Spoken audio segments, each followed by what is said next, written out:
이제 앞으로 고금리 시대가 올 수밖에 없다. 금리 인상이 완화가 될 것처럼 이야기를 했지만 완화되려면 아직도 한참 남았다. 오늘 CPI가 발표가 됐죠. 자, CPI가 예상치는 8.7%였는데 실질적으로는 그보다 약간 떨어진 8.5%. 시장 예상치보다 낮게 나왔고, 그래서 이제 좀 완화가 될 것이다. 이렇게 생각하시고 물가 꺾였다 생각하실 수 있는데, 이러면은 파월의 발언을 다시 한번 주목할 필요가 있습니다. 파월이 통화 정책 기조가 추가로 긴축됨에 따라 누적된 정책 조정이 경제와 인플레이션에 어떻게 영향을 주는지 평가하는 동안에 인상 속도를 늦추는 것이 적절할 것 같다. 그래서 추가로 긴축되면서 이게 누적이 된다. 그랬을 때 경제와 인플레이션에 영향을 준다. 자, 경기 침체가 심각해지고 인플레이션이 억제가 된다. 그러면 그때 인상 속도를 늦추는 게 적절할 것 같다. 이 이야기를 한 거죠. 그런데 보면요, 인플레이션이 뭐 조금 꺾인 것처럼 보이겠지만 마지막에 왜 꺾이지 않았는지 이 부분에 대해서는 이야기할 거고요. 물가 상승이 굉장히 아직도 심각하다. 그리고 또 한 가지는 뭐예요? 고용이 여전히 견고하다. 그래서요, 자이언트 스텝에 대해서는 파월도 부정하지 않았어요. 9월에 자이언트 스텝 시사했다. 이때 기사가 엄청나게 갈려요.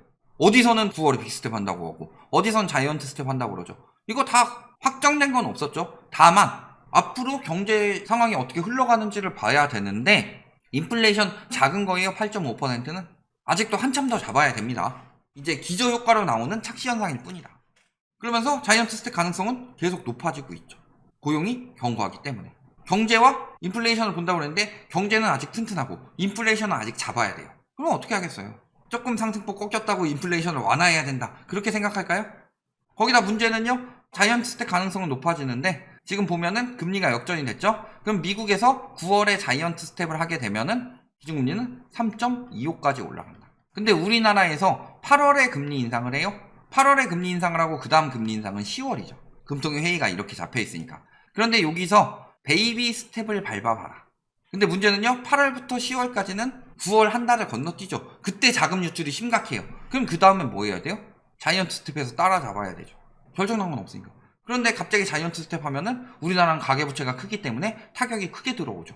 그러면 차라리 빅스텝 2번으로 밟는 게 더 안정적으로 가는 거 아니냐. 그래도 어차피 연말은 역전되지만.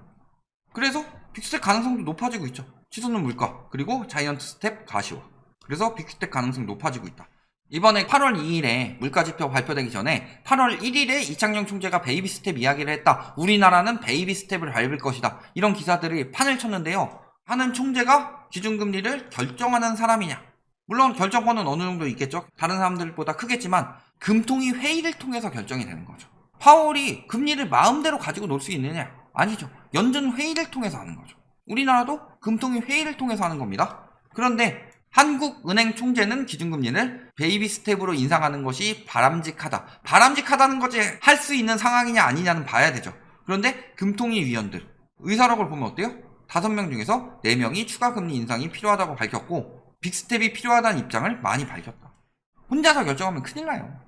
또 빅스텝 한다고 하면 파급 퍼지고 할까봐 자산시장 붕괴나 뭐 이런 영향이 생기면 또 들어오도 외국인 자본이 빠질 수도 있고, 어차피 근데 빅스텝 밟아주면 또 금리 또 다시 역전되니까 그것 통해서 자본 들어올 수도 있는 거고, 그러면서 파급을 생각해서 완화적으로 이야기하는 거지, 금통위 위원들이 대부분이 빅스텝을 이야기를 하고 있는데 하는 총재가 나 혼자 베이비 스텝 하겠어 반대하고서 혼자서 베이비 스텝 밟아봐요. 그게 돼요?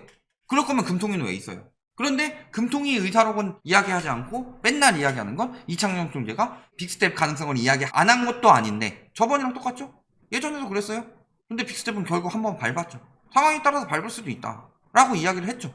그럼에도 불구하고 무조건 베이비 스텝인 것처럼 이야기를 한다. 파월 이야기한 거 봐봐요. 파월 이야기한 거에 따라서는 기사가 갈리죠. 빅스텝일 수도 있고 자이언트 스텝일 수도 있다. 근데 이창용 총재가 이야기한 거에 대해서는 빅스텝 가능성은 이야기했지만 베이비 스텝이다. 무조건 이런 식으로 몰고 가고 있다. 언론이 여론을 만드는 게 아니고 뭐냐. 그런데 상황은 지금 빅스텝을 안 밟으면 굉장히 위험해져 가고 있어요. 물가 6% 올랐던 게 6.3% 올랐어요? 그러면 더 가파르게 오른다는 소리인데 왜 완화를 해야 되는 식으로 이야기를 하느냐. 지금이야 자금이 유입됐죠. 어떻게? 외국인 순매수해. 근데 빠진 거에 비하면 들어온 건 택도 없다. 금리 차이 벌어지면 더 커지죠. 왜? 돈은 무서운 거죠. 수익률이 높고 안정성이 높은 곳으로 이동을 한다. 두 가지를 보셔야 돼요. 예를 들어서 수익률이 주식이 더 높을 수는 있더라도 떨어질 때는 또 위험하죠. 그럴 때는 돈이 어디로 가요? 예적금으로 몰리고 채권으로 몰리죠. 그런 것처럼 돈은 이쪽으로 이동을 한다. 그런데 미국하고 우리나라 비교해 봤을 때 안정성은 당연히 미국이 더 높죠. 왜 신흥국 자금이 빠지느냐? 미국에서 금리를 올리면 일단 미국이 수익률이 높으니까 옮겨가는 것도 있지만 그렇게 자본이 이동하게 되면 신흥국들이 위험해지기 때문에 안정성은 높은데 수익률도 높아지는 미국으로 자금이 이동을 한다. 그러면은 이 자금을 끌어오기 위해서 안정성은 당할 수가 없죠. 우리나라는 미국보다 잘 나가요? 기축통화예요? 미국처럼 막 적대국이랑 떨어져 있는 것도 아니죠. 우리나라는 바로 위에 북한 있고 그 위에 중국 있고 중국 옆에 러시아 있어요. 그럼 수익률이라도 높여야 되는데 정부에서 맨날 외국인 자본 유출은 적을 것이다. 왜 그렇게 단언을 할까요? IMF 때도 외환 위기는 없다. 전날까지도 그 얘기를 하고 자빠졌었다. 지금도 보면 어때요? 올해 들어서 17조 원 회수했는데 지금 조금 한 1조 정도 들어온 거 가지고 안심하기엔 이르다. 셀코리아 현상이 심화 중이다 지금. 그리고 세 번째 자이언트 스텝이 실행되면 불확실성은 더 커진다. 당연한 거예요. 아주 당연한 건데 안 일어날 거라고 그냥 생각하고서 적어도 위에 계신 분들이 그러면 안 되지. 그게 빗나가게 되면 얼마나 많은 사람들이 피해를 보는데. 그러니까 최대한 안정적으로 하는 거고, 타조가 대가리 받고 있다고 하면은 위험이 피해가는 것처럼 보이지만 아니에요. 위험이 피해가진 않아요. 위험은 더 크게 다가오죠. 다만 대가리 받고 있으니까, 눈 맞고 귀 맞고 있으니까 그 위험이 다가오는 게 안 보이고, 그러니까 마음의 평안은 찾을 수 있겠죠. 그렇지만 타조가 대가리 받고 있으면 안 죽어요. 자, 저금리 유지하던, 요즘엔 터키라고 안 합니다. 본 명칭이 튀르키예로 바뀌었어요. 물가 상승률이 80%. 왜? 여기 저금리 유지했으니까. 저금리 유지한 나라들은 이 작살이 나고 있다. 우리나라도 금리 빠르게 따라가지 않으면 물가 상승률 더 커질 수도 있어요. 그리고 또 하나, 아르헨티나는 금리도 올리고 있는데 물가 상승률이 64%다. 기준금리가 지금 얼마냐? 연 60%까지 올렸습니다. 그럼에도 화폐 가치 하락이 심각하다는 소리예요. 왜 그렇게 심각해질까요? 신흥국 자금 유출 시작이다. 자, 우리 IMF 때 교훈을 생각해야 됩니다. IMF 외환위기는 어디서 왔느냐? 1994년 미국의 채권 대학살에서 왔죠. 기준금리를 빠르게 올리기 시작했습니다. 그랬을 때 어디부터 무너졌죠? 멕시코, 아르헨티나. 그럼 아르헨티나가 무너지고 있다. 그 다음에 어떻게 왔었죠? 동남아, 동아시아, 그 다음에 러시아까지 갔죠. 미국 주변국들 중에서 무너지는 나라들이 나오기 시작했다. IMF 때처럼 우리나라가 개박살이 난다. 물론 요 IMF 때처럼 우리나라 외환이 완전히 텅텅 빌 정도다. 그런 사태까지 벌어지지는 않겠지만 IMF 때는 우리나라 기업들이 무너졌다면 이번엔 어디가 먼저 무너질 거냐? 가계부채가 너무 많이 쌓였기 때문에. 이번엔 금모으기 운동도 안 돼요. 가계가 무너졌는데 뭐 효과도 없었고 사실 대기업 몇 군데서 헤쳐먹었고 금모으기 운동 해가지고. 근데 뭐예요?